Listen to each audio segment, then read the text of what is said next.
Well, I'm glad that you guys got some stuff to do. And uh, last night for me, not much going on except I got a nice football game to watch, and there was exciting storylines coming in. Rams Patriots, a little repeat of a past Super Bowl, and it looked very different this time around. So the story of this game was that, well, first of all, no Tom Brady for the Patriots, and their offense could not move the ball at all. Damian Harris, they tried to limit his touches after they blew out the Chargers last week, but the Rams defense was awesome. They were stuffing the run, and then Cam Newton, I don't know if they said he had an abdomen injury after, but he can't get the ball deep down the field anymore like he used to. The arm strength's not there, and the Rams were all over. They had a pick six on a screen pass, and they sacked him 6 times. So they just were all over the field. And in the second half, Newton got benched for Jarrett Stidham. I don't know if that's injury or performance related, but Stidham really didn't do much for that offense either. And final score 24-3 for the Rams. It was a beatdown. And on the other side of the ball, the Rams looked great. They normally love to run 11 personnel, so that's one running back, one tight end, 3 wide receiver sets on offense, and they actually went away from that and went 12, so that's one running back, 2 tight ends, 2 wide receivers, and they did that super effectively. They have 3 running backs that they kind of rotate between to give the ball, and none of them are super standout, but last night, the rookie running back, Cam Akers, was incredible. He kept hitting the right holes. He had over 100 rushing yards in the first quarter and just had a great game for them. And yeah, it was just a classic beatdown. Run the ball, defense shut them down, and the Patriots, that kind of knocks off their playoff hopes, and they will not have a 10-win season for the first time since 2002. So Wow.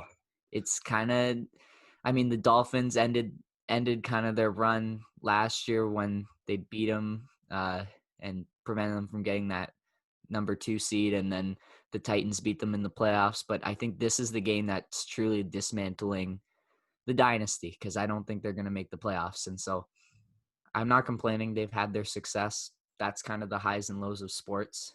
But see you later, New England. That's it. Sayonara. And yeah, it was great win for the Rams as they improved to 8-4 or 9-4 now. It is week 13 or yep. And they'll be top of the NFC West, and I think they have the number 2 or 3 seed, so they puts them in a great spot going forward down to the final stretch. Now to preview the NFL weekend ahead, there's quite a few games that I like. The first of which is the early slate marquee matchup, the Kansas City Chiefs and the Miami Dolphins. And right now, this line is sitting at the Chiefs favored by 7. And I think the biggest reason for that is, A, the Chiefs just seem like a juggernaut and they're impossible to stop on offense. Miami has the number 2 ranked defense, so this will be a great matchup to see. And if there's anyone that could get to the quarterback and get to Mahomes, it'll be this Miami front 7 who have been really effective. And they have the longest active turnover streak, so they've gone, I think, 18 games now. They've gotten at least 1 turnover. And so their defense has been making a lot of magic happen. I think the problem is that Miami has no run game. And so when they have the ball, it'll be tough for them to maintain possession and really take the clock down. And so the Chiefs will have plenty of opportunities to score on offense. And I think just in the end, they will win out in an offense-defense matchup. But this game should be really interesting to watch. I have the Chiefs winning this game, but I have the Dolphins covering the spread with the +7. The next game, touch on it very briefly. Buccaneers-Vikings. Bucks coming off a bye week. It's great for them. Tom Brady and his receivers need to get in sync. And the Vikings currently hold that number 7 seed, with the Bucks holding the 6 seed. So this will have some major playoff implications. I have, once again, the Bucks winning, but I have the Vikings covering the spread with a +6.5. Yeah, and I just think it'll be a game where the Bucks will have enough on offense to really run the ball, and they'll be a little bit more connected in the passing game. And even though the Vikings are on a bit of a roll, I just don't think they have enough firepower to keep up. Is there any trend in the teams where against who Brady doesn't look like he has a connection with his receivers? Like, is there anything you can say about most of the teams that make that happen and whether the Vikings do or don't?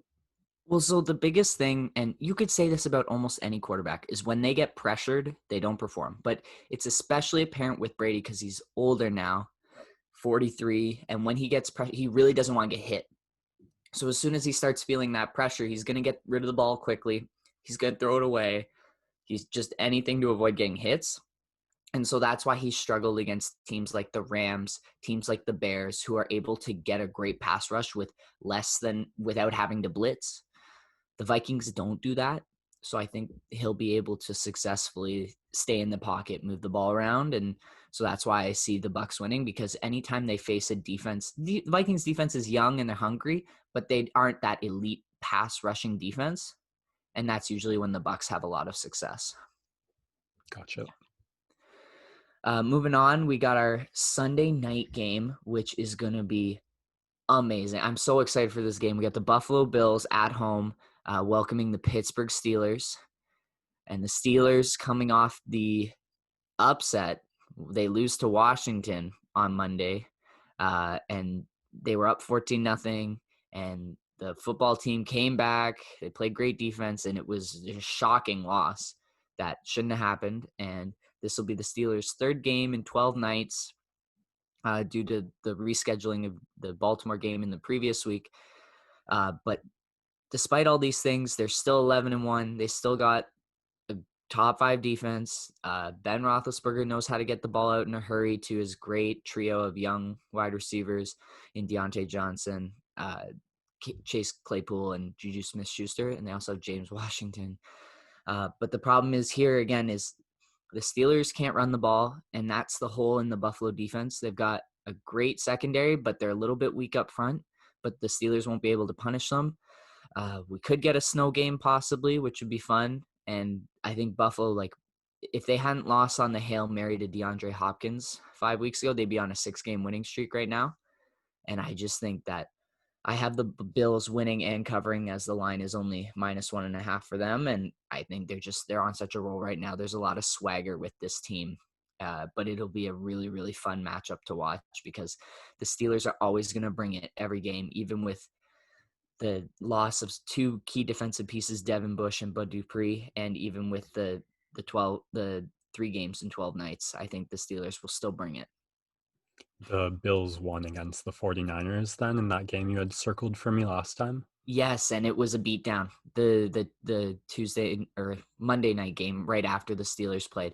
The Bills, Josh Allen was unbelievable. He was so good, 4 touchdown passes. They ran the ball decently. The defense was great. The scoreboard did not indicate how much of a disparity there was between the two teams. It was an absolute throttling by the Bills in every facet, and the Niners got some garbage time points. But it was a really complete performance by the Bills, and they're just on a roll right now.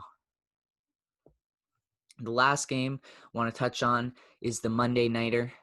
We get a AFC North matchup, huge playoff implications. The Baltimore Ravens taking on the Cleveland Browns, and the Browns 9-3 somehow. The Ravens 7-5, and this game is again, it's similar story with the Ravens having to play.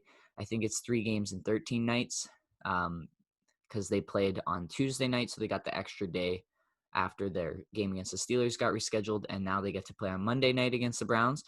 But they're hurting. They had 4 different strains of COVID go through their facilities, and I think they got one of the bad ones. A couple of their key defensive linemen got knocked out for quite a few days with symptoms, and they're still recovering. And the Browns they seem to just keep rolling. It's one of those games where the team with the lead early is probably going to win because both teams have such a great running game that once they get the ball back, if they still have the lead, they'll be able to just chew the clock, eat it away. And I don't trust either of these quarterbacks, Lamar Jackson or Baker Mayfield, to make plays when they're losing.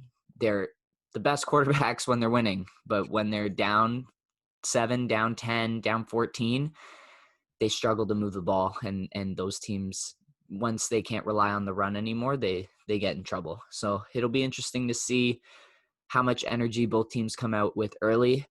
The Browns really have a chance to take a stranglehold on a wild card spot if they win this game, because the Ravens are one of the teams fighting for that last wild card spot. So this game has huge implications. I'm going to take the Browns to win and cover, as they are the underdogs in this game, plus 2.5, even though they're the home team. So I guess Vegas is really high on the Ravens, but I don't think they've shown enough, and they have the extenuating circumstances, as I've mentioned already, with COVID and the games played. Yeah, so I think Cleveland, they finally have their identity. They've only seemed to get better as the season's gone along, so I think they're going to get a signature win that they haven't had in 20-odd years. All right. Last thing I want to touch on is my fantasy sleeper. I didn't really talk about Hunter Renfrow on the last podcast because he let me down. I'm sorry to everyone who picked him. But this one I feel good about this week because the whole season, the tight end position has been question marks for everyone who doesn't have Travis Kelce and Darren Waller. Those two guys have been the only consistent tight ends. And if you've had them, you guaranteed a playoff spot because they put up points every week. And all the other tight ends go from 10 to 1. And it's really hard to nail it down. This is a big week. This is the last week before the playoffs for a lot of people, or their first playoff matchup. And so they really need production at the tight end spot this week. So I'm going Dalton Schultz from the Cowboys against the Cincinnati Bengals. The matchup is great. The Bengals give up a ton of points to tight ends. I think Andy Dalton's going to have an excellent game going back to play against his former team. And I think Dalton Schultz is going to be a huge beneficiary of this situation. And I think he's going to have a solid 10 to 15 point week, which is huge production if you don't have a consistent tight end like Kelce and Waller. So that's my pick. Going to take a quick break now, and then when we get back, we'll be talking about Max's Combat Corner.